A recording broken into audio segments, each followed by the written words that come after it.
Welcome to Luca is a Billionaire, where the only thing I invest in is your answers. You open the Ubereats app and go straight to orders. This matters because the window to cancel closes quickly. Tap the active order and read its status, preparing, confirmed, or out for delivery, to know your options. Once you see preparing or confirmed, press the cancel button. You're starting the cancellation now, so the restaurant isn't charged unnecessarily.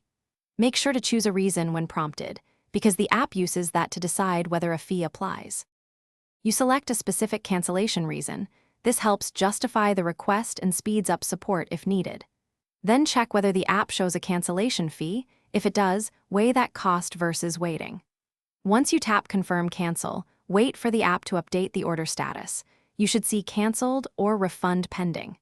If the button is missing, use Help in the order details to request cancellation. This route triggers customer support to intervene for you. You finish by checking Refund Pending or your payment method for a credit. Typically, refunds appear within a few business days. If cancellation isn't available, open Help in the order, pick the specific trip, and request assistance. Explain why you canceled and include screenshots if possible. Make sure to note whether the driver had already picked up food. That usually limits refunds. Troubleshooting tip: if the app won't update, force close and reopen, or log out and back in to refresh. Thanks for watching and please subscribe. It's the best investment you'll ever make.